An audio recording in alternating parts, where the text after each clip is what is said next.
Halo, selamat malam teman-teman sekalian. Jadi seperti biasa ya di agenda kita hari ini, kita bakalan ngebahas dari topik ke-7 dari mata kuliah Hukum Tata Negara Indonesia. Nah, pada topik ke-7 ini teman-teman kita itu bakalan ngebahas tentang kajian normatif terhadap undang-undang.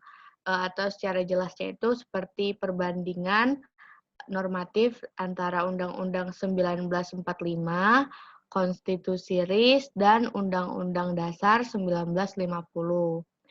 Nah, jadi aku langsung aja kali ya buat teman-teman yang pengen nyampein pendapatnya tentang perbandingan dari 3 konstitusi ini, boleh silakan. Ada yang mau nyampein yang pertama?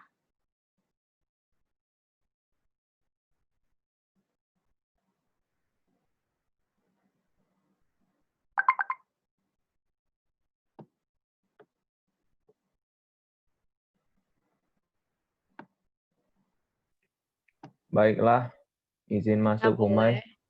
Bersamaan dulu, ya boleh. Eh, Kan. saya ingin menyampaikan tentang persamaan yang ada di dalam Konstitusi UUD RIS, UUD 1950, dan UUD 1945.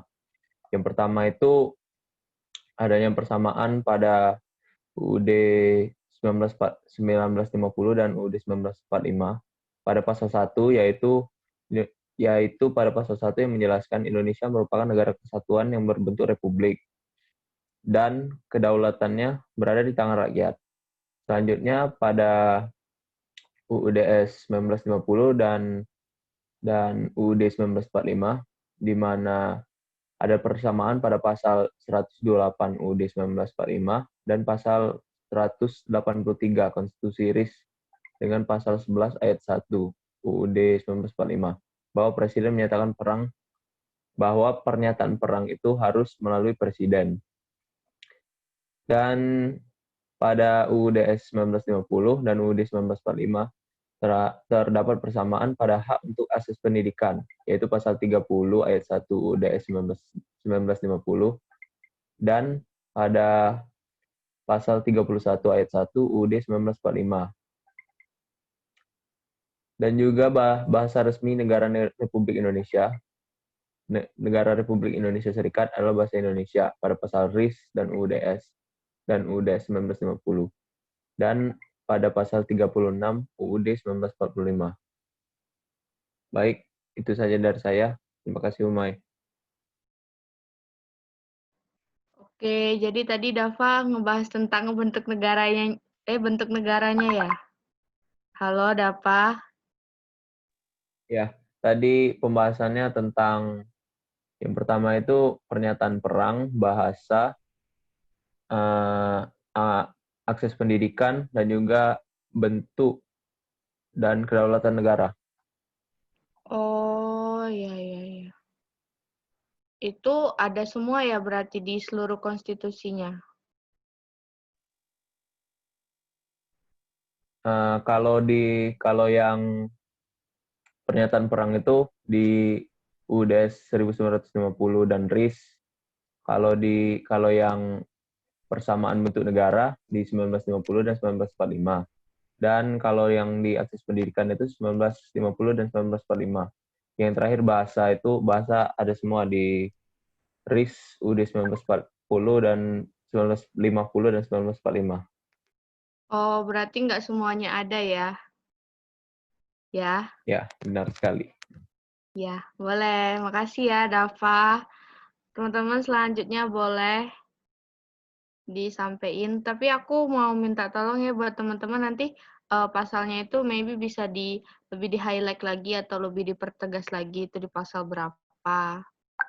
Mungkin selanjutnya boleh masih di topik persamaan ya. Persamaan ya. Dava tadi topiknya apa? Apa? Nggak kedengeran? Halo Dava. Ya, Ya tadi topiknya persamaan kan? Oh ya, ya. Boleh. Oke, lanjut lagi ya. Boleh silakan disampaikan Oke, izin masuk. persamaan-persamaan lainnya. Boleh, Mufli, silakan. Oke, jadi berdasarkan instruksi dari Pak Ronel bahwa topik pada kali ini merupakan perbandingan antara Undang-Undang 1945, Undang-Undang Dasar Sementara 1950, dan Konstitusi Republik Indonesia Serikat. Dan di sini saya akan menjelaskan dan menambahkan dari pernyataan DAPA mengenai persamaan-persamaan pada konstitusi yang telah kita pelajari sebelumnya. Bahwa yang pertama, terdapat persamaan dalam laut kebangsaan pada pasal 2 Undang-Undang Sementara 1950 dan Konstitusi Republik Indonesia Serikat. Sedangkan pada Undang-Undang 1945 itu terdapat pada pasal 36B, yaitu lagu kebangsaan ialah lagu Indonesia Raya.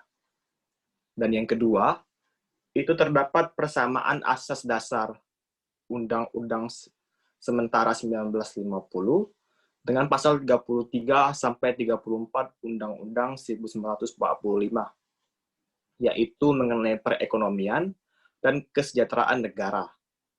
Dan yang ketiga, terdapat persamaan pada pasal 127 Undang-Undang Dasar Sementara 1950 dengan pasal 182 Konstitusi RIS dengan pasal 10 Undang-Undang 1945 bahwa presiden itu merupakan panglima tertinggi yang mempunyai kekuasaan atas angkatan darat, angkatan laut, maupun angkatan udara. Dan yang kelima, itu terdapat persamaan pada pasal 48 Undang-Undang Sementara 1950 dengan pasal 8 Undang-Undang 1945 bahwa apabila presiden mangkat, maka dapat digantikan oleh wakil presiden. Sekian dari saya, mungkin teman-teman ingin menambahkan. Sekian, terima kasih.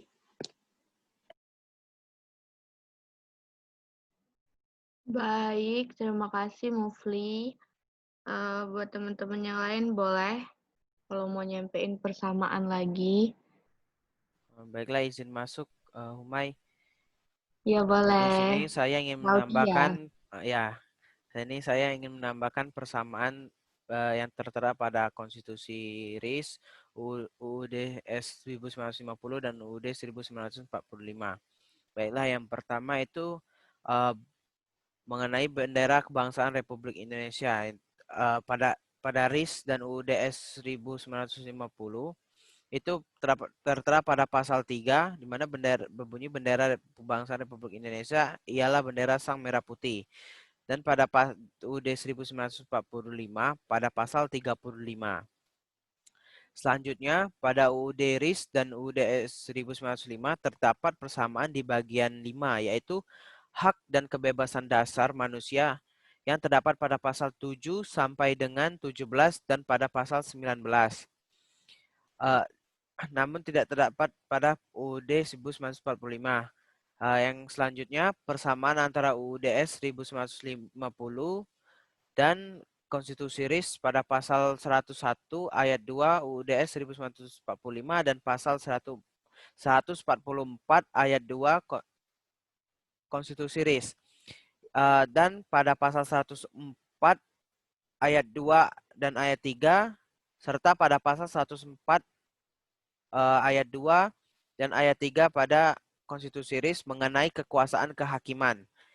Dan yang terakhir terdapat persamaan mengenai hak presiden dalam membuat perjanjian internasional yaitu pada Konstitusi RIS pasal 175, pasal 120 UUD 1950 dan pada pasal 11 UUD 1945. Sekian dari saya kembalikan ke Humay. Oke, makasih Raudi.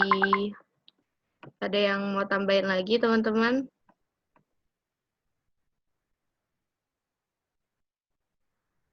Nggak ada ya? Halo.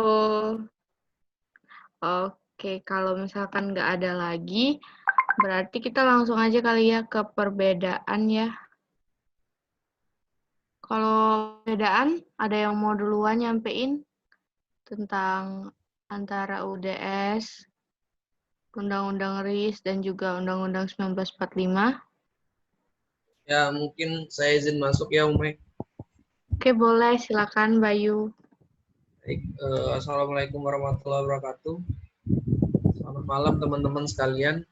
Di sini saya izin menyampaikan tentang perbedaan yang cukup mendasar, yaitu pada 3 konstitusi yang pernah mengalami perubahan semuanya dan sampai ke sekarang, yaitu UUD 1945, UUD RIS maupun UUDS 1950.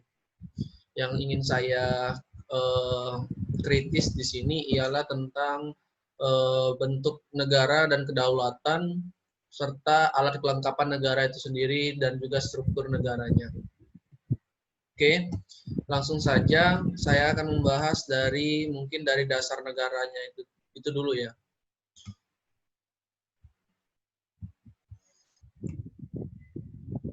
Bentuk dan kedaulatan negara itu sendiri untuk dalam konstitusi RIS tersebut kita mengenal bahwa pada pasal 1, yaitu pada bab 1 Negara Republik Indonesia Serikat bagian 1 bentuk negara dan kedaulatan, pasal 1 ayat 1 itu menyebutkan bahwa Republik Indonesia Serikat yang merdeka dan berdaulat ialah suatu negara hukum yang demokrasi dan berbentuk federasi.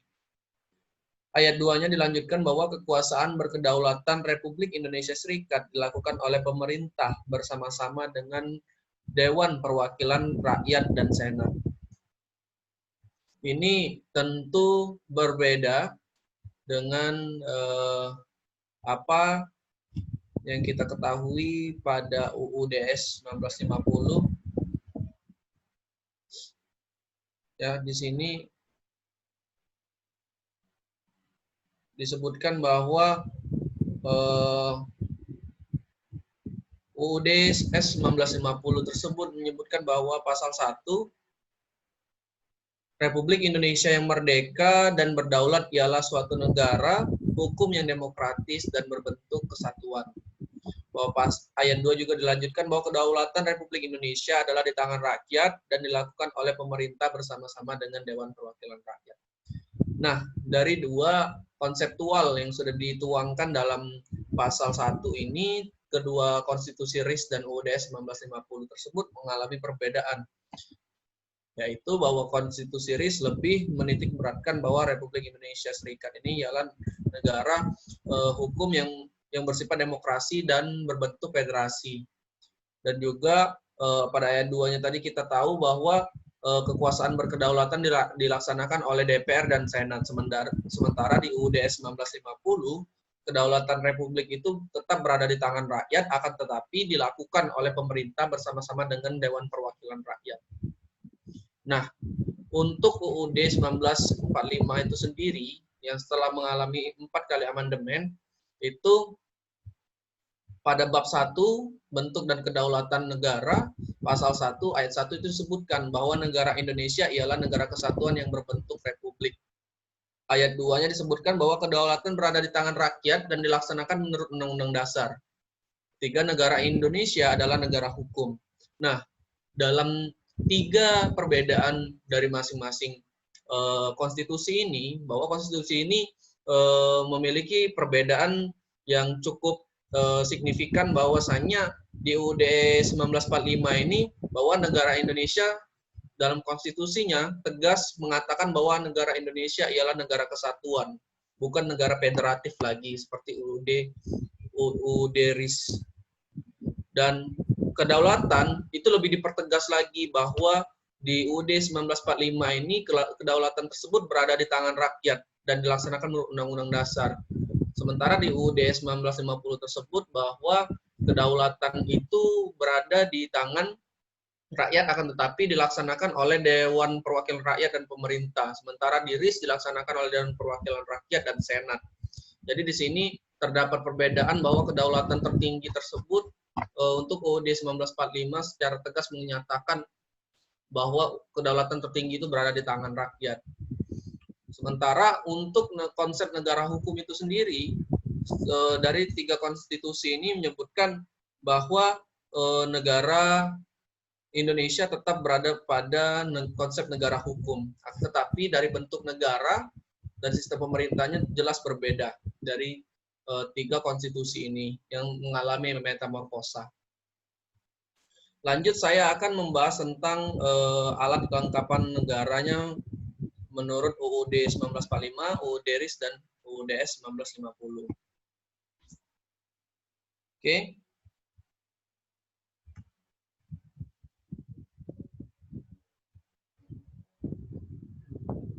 Nah, yang pertama saya ingin mengkritisi pada UUD RIS. Sebagaimana kita ketahui pada bab 3 itu disebutkan perlengkapan Republik Indonesia Serikat, ketentuan umum, alat-alat perlengkapan Federal Republik Indonesia Serikat ialah Presiden, Menteri-Menteri, Senat, Dewan Perwakilan Rakyat, Mahkamah Agung Indonesia, dan Dewan Pengawas Keuangan. Sementara di UUD 1950 di sini disebutkan bahwa alat-alat perlengkapan negara tersebut pada bab 2 ketentuan umum pasal 44 disebutkan bahwa alat perlengkapan negara ialah menteri, presiden dan wakil presiden, menteri-menteri, Dewan Perwakilan Rakyat, Mahkamah Agung, dan Dewan Pengawas Keuangan. Di sini terdapat perbedaan yang cukup mendasar bahwa pada konstitusi RIS tersebut kita masih menganut yang namanya ada kekuasaan senat. Bagaimana kita ketahui bentuk negara federatif pasti ada senatnya. Itu. Dan juga terdapat perbedaan juga secara mendasar juga dari namanya saja disebutkan bahwa untuk Mahkamah Agung tersebut sebenarnya sama saja, akan tetapi dari konstitusi RIS ini menyebutkan bahwa Mahkamah Agung tersebut disebutkan Mahkamah Agung Indonesia, sementara di alat-alat kelengkapan negara di UUDS 1950 ini hanya disebutkan Mahkamah Agung saja. Selebihnya tidak ada perbedaan yang cukup mendasar dari kedua konstitusi ini, akan tetapi jika kita menitik beratkan pada UUD 1945 jelas jauh berbeda dari konsep normatif, bentuk peraturannya saja juga sudah berbeda, sementara kita ketahui di 2 konstitusi sebelumnya itu secara eksplisit di bab tersebut disebutkan terlebih dahulu alat-alat kelengkapan negaranya, akan tetapi pada UUD 1945 ini langsung menjurus ke masing-masing bab tentang alat-alat kelengkapan negara itu sendiri. Tidak disebutkan secara general terlebih dahulu. Sebagai salah satu contoh misalnya pada bab 2 itu disebutkan adanya Majelis Permusyawaratan Rakyat, dan juga ada juga kekuasaan pemerintahan sebagaimana kita ketahui itu dipegang oleh presiden dan wakil presiden bersama yang dibantu oleh menteri-menterinya. Dan juga di sini juga disebutkan langsung dengan mekanisme wewenang dan kekuasaannya. Terus ada juga Kementerian Negara, menteri-menteri untuk alat-alat kelengkapan negaranya. Terus Dewan Perwakilan Rakyat. Di dalam MPR juga ada Dewan Perwakilan Rakyat dan Dewan Perwakilan Daerah. Inilah yang cukup mendasar perbedaan dari konstitusi tersebut.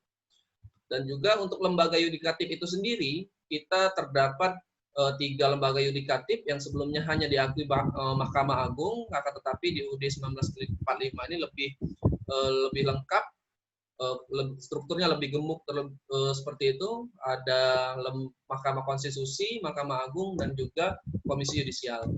Terus untuk Dewan Pengawas Keuangan, kalau di UUD 1945 itu terdapat Badan Pemeriksa Keuangan namanya. Tidak disebutkan Dewan Pengawas Keuangan. Tetapi secara wewenang dan juga secara tugas pokok dan fungsi itu hampir mirip sama dengan konstitusi sebelumnya. Itu saja mungkin dari saya untuk alat-alat kelengkapan negara, struktur negara, dan juga bentuk kedaulatan negara.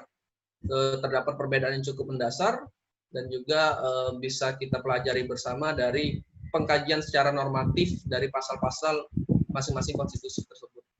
Terima kasih. Wassalamualaikum warahmatullahi wabarakatuh. Waalaikumsalam. Oke, tadi udah secara eksplisit banget ya tentang perbedaan dari ketiga konstitusi Indonesia ini.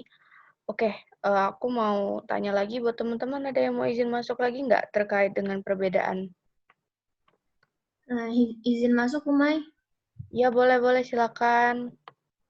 Baiklah, saya akan menyampaikan perbedaan pada UUD 1945, Konstitusi RIS, dan UUD 1950 menurut dasar keberlakuannya. Jadi dalam UUD 1945 itu, hal yang mendasarinya terdapat dalam Revolusi Indonesia, Proklamasi Kemerdekaan 17 Agustus 1945, dan pengesahan UUD oleh PPKI 18 Agustus 1945. Kemudian, dasar berlakunya Konstitusi RIS terdapat dalam Undang-Undang Nomor 11 Tahun 1949 tentang pengesahan Konstitusi RIS. Kemudian, keberlakuan UUD 1950 itu didasari oleh Undang-Undang Nomor 7 Tahun 1950 tentang perubahan Konstitusi Sementara Republik Indonesia Serikat menjadi Undang-Undang Dasar Sementara Republik Indonesia. Mungkin itu saja ya yang bisa saya sampaikan. Terima kasih. Oke, terima kasih Puput. Boleh teman-teman yang lain? Izin masuk, Umay? Teja sama Arin nih, belum ngomong nih. Teja sama Arin. Ya, saya dulu ya, Umay. Oh iya, boleh. Silakan Arin. Baik, saya akan menjelaskan perbedaan daerah negara antara UUD 1950, Konstitusi RIS, dan UUD 1945. Nah, pada Konstitusi RIS, itu daerah negara disebutkan pada bagian 2 pasal 2 bahwa Republik Indonesia Serikat itu merupakan daerah Indonesia, yaitu daerah bersama negara Republik Indonesia dengan daerah menurut status quo seperti dalam persetujuan Renville pada tanggal 17 Januari 1948. Di sini disebutkan daerah-daerah negaranya seperti Negara Indonesia Timur, Negara Pasundan termasuk Distrik Federal Jakarta, Negara Jawa Timur, Negara Madura, Negara Sumatera Timur, dengan pengertian bahwa status quo Asahan Selatan dan Labuhan Batu berhubungan dengan Negara Sumatera Timur tetap berlaku, dan Negara Sumatera Selatan, serta ada juga satuan-satuan kenegaraan yang tegak sendiri, seperti Jawa Tengah, Bangka, Belitung, Riau, Kalimantan Barat sebagai daerah istimewa, Dayak Besar, daerah Banjar, Kalimantan Tenggara, dan Kalimantan Timur. Dan di sini juga disebutkan bahwa daerah Indonesia selebihnya yang bukan daerah-daerah bagian. Sementara pada UUD 1950, di sini disebutkan bahwa pada pasal 2, Republik Indonesia meliputi seluruh daerah Indonesia. Nah, sedangkan pada Undang-Undang 1945, tidak ada kata daerah negara, melainkan diganti sebagai wilayah negara, yang mana tercantum pada bab 9A pasal 25 UUD 1945 yang berbunyi, Negara Kesatuan Republik Indonesia adalah sebuah negara kepulauan yang berciri Nusantara dengan wilayah dan batas-batasan dan hak-haknya ditetapkan dengan undang-undang.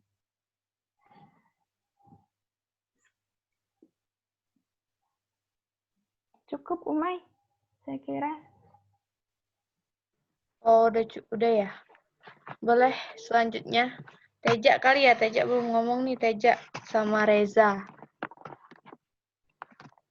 Siapa dulu antara Reza sama Teja? Boleh, aku dulu, Mai. Oke, boleh Reza.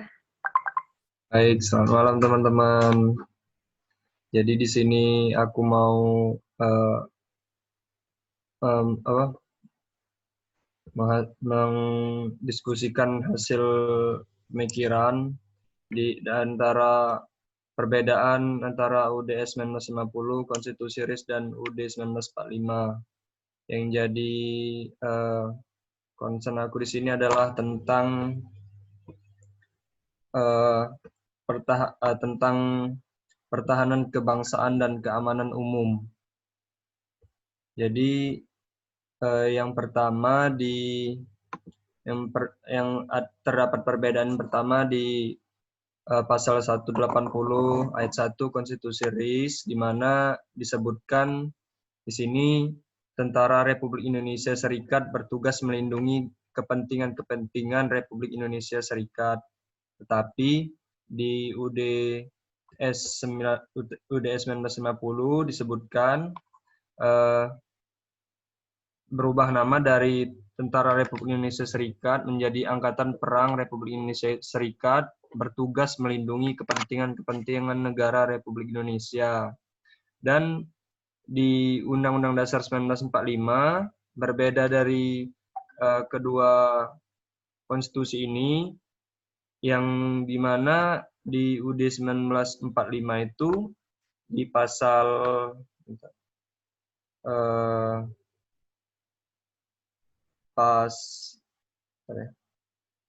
di pasal 30 bab 12 ayat 1 itu tiap-tiap warga negara berhak dan wajib ikut serta dalam usaha pertahanan dan keamanan negara. Terus lanjut di pasal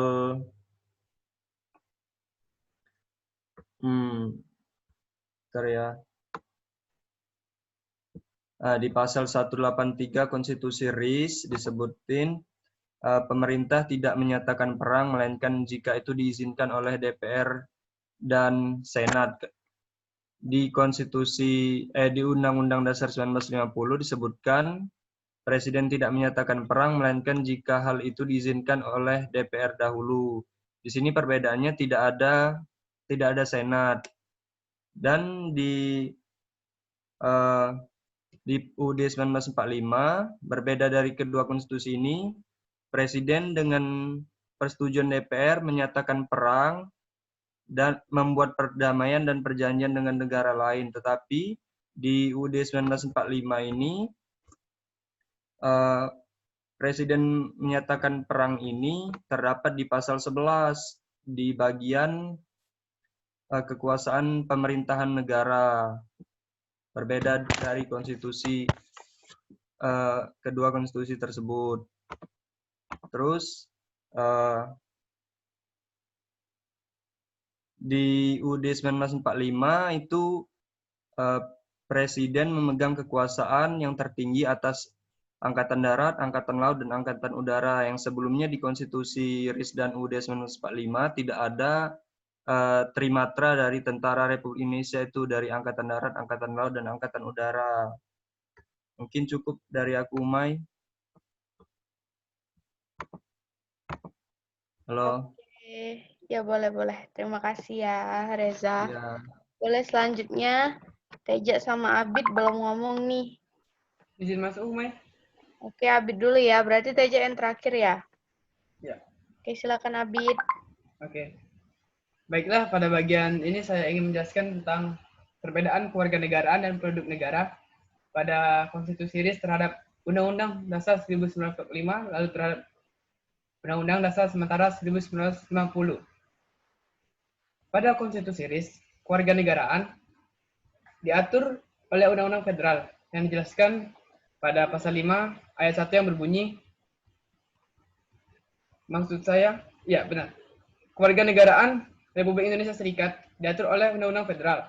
Sedangkan pada Undang-Undang 1945, hal-hal mengenai kewarganegaraan dijelaskan pada pasal 26 ayat 3 yang berbunyi, hal-hal mengenai warga negara dan penduduk diatur dengan undang-undang. Sini terdapat perbedaan di mana pada Konstitusi RIS diatur oleh Undang-Undang Federal, sedangkan Undang-Undang 1945 diatur oleh undang-undang saja. Hal yang sama pun terjadi dalam Undang-Undang Dasar Sementara 1950, di mana kewarganegaraan diatur oleh undang-undang yang dijelaskan pada pasal 5 ayat 1. Kemudian terdapat perbedaan juga mengenai kewarganegaraan atau naturalisasi, di mana dalam konstitusi RIS terdapat mengenai naturalisasi yang dilakukan atau dengan kuasa undang-undang federal yang memiliki syarat atau akibat, di mana undang-undang federal mengatur akibat kewarganegaraan terhadap istri orang yang telah diwarganegarakan dan anak-anaknya yang belum dewasa. Hal tersebut diatur oleh Konstitusi RIS pada pasal 5 ayat 2. Namun pada Undang-Undang Dasar 1945 mengatur juga mengenai kewarganegaraan, namun tidak memiliki akibat kewarganegaraan terhadap istri atau anak yang belum dewasa. Lalu, hal yang sama pun terjadi dalam Undang-Undang Dasar 1950, di mana memiliki akibat pada pasal 5 ayat 2 yang berbunyi kewarganegaraan atau naturalisasi dilakukan oleh atau dengan kuasa undang-undang. Undang-undang mengatur akibat-akibat kewarganegaraan terhadap istri orang yang telah diwarganegarakan dan anak-anaknya yang belum dewasa. Mungkin itu saja yang dapat saya sampaikan. Terima kasih, Umay.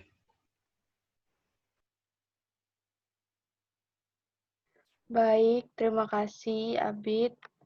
Silakan Teja yang terakhir. Oke, baik. Di sini saya langsung saja menjelaskan mengenai bagian asas-asas dasar terkait perbedaannya di dalam UUD 1945, Undang-Undang UUDS 1950, dan Konstitusi RIS. Mungkin saya mulainya dari Konstitusi RIS dan UUD 1945 dulu. Dalam Konstitusi RIS ini, asas-asas dasar itu diatur dalam pasal 3 bagian 6 tentang asas-asas dasar, pasal 34 sampai 41. Saya ambil salah satu contohnya, yaitu di pasal 35 Konstitusi RIS. Ini berbunyi, penguasa sesanggupnya memajukan kepastian dan jaminan sosial teristimewa, pemastian dan penjaminan syarat-syarat perburuhan dan keadaan-keadaan perburuhan yang baik, pencegahan dan pemberantasan pengangguran, serta penyelenggaraan persediaan untuk hari tua dan pemeliharaan janda-janda dan anak-anak yatim piatu. Nah, di Undang-Undang Dasar 1945 ini yang mengatur tentang perekonomian nasional dan kesejahteraan sosial, kita tahu salah satu asas dasarnya itu seperti perekonomian itu disusun sebagai usaha bersama berdasarkan atas azas kekeluargaan. Ini diringkas dalam pasal 34 ayat 2 yang mengatur tentang jaminan sosial tadi. Ini berbunyi, negara mengembangkan sistem jaminan sosial bagi seluruh rakyat dan memberdayakan yang lemah dan tidak mampu sesuai dengan martabat kemanusiaan. Di sini memang perbedaannya hanya terletak dalam penulisan ulang kata-katanya, tetapi ini juga termasuk perbedaan meskipun tidak signifikan. Kemudian kita bandingkan dengan UUDS 1950, saya ambil contoh dalam pasal 38-nya, UUDS 1950 ini bagian 6, asas-asas dasarnya yang diatur dalam pasal 35 sampai dengan pasal 40 UUDS 1950. Ini saya ambil contoh dalam pasal 38 dan dalam pasal 38 ya, ayat 1 sampai 3. pasal 38 ayat 1 yang berbunyi perekonomian disusun sebagai usaha bersama berdasarkan atas azas kekeluargaan.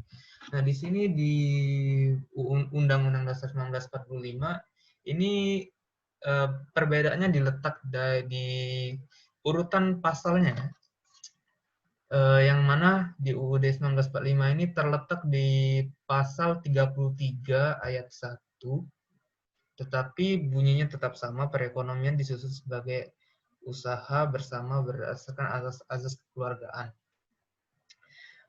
Ayat 2 dan ayat 3-nya juga masih sama. Ayat 2-nya cabang-cabang produksi yang penting bagi negara dan yang menguasai hajat hidup orang banyak dikuasai oleh negara. Dan ayat 3-nya bumi dan air dan kekayaan alam yang tergandung di dalamnya dikuasai oleh negara dan dipergunakan untuk sebesar-besarnya kemakmuran rakyat. Jadi kesimpulannya, mungkin kalau dari aspek asas-asas dasar ini, perbedaannya tidak terlalu signifikan, tetapi terdapat juga beberapa pasal yang diubah urutan pasalnya, dan ada beberapa kata-kata, ada beberapa kalimat yang direvisi menjadi lebih ringkas lagi. Mungkin itu saja yang dapat saya sampaikan. Saya kembalikan lagi kepada Humay. Terima kasih. Baik, semuanya udah nyampein ya teman-teman yang di sini. Makasih banget semuanya yang udah nyampein kajian normatifnya tentang UUDS, Undang-Undang RIS, dan Undang-Undang 1950. Yang aku tangkep di perbandingan antara ketiga konstitusi ini, aku ngerasa bahwa memang banyak terdapat perbedaan dan juga persamaan. Tapi balik lagi ya teman-teman, perbedaan dan juga persamaan yang ada ini tidak ada yang namanya yang lebih baik dan tidak ada yang lebih buruk. Akan tetapi ini kan tentang bagaimana menyusun konstitusi itu yang sesuai dengan zaman dan kondisi dari negara tersebut. Karena balik-balik lagi, konstitusi itu sendiri adalah norma tertinggi pada suatu negara. Dan norma inilah yang akan menjadi dasar bagi berperilaku, baik itu pemerintah, pejabat, dan juga masyarakat yang berorientasi juga kepada kepentingan dari halayak luas negara tersebut. Mungkin diskusi kita malam ini bisa aku tutup ya, atau ada yang mau nambahin lagi? Oke, kayaknya nggak ada ya, mungkin langsung aku tutup aja diskusinya.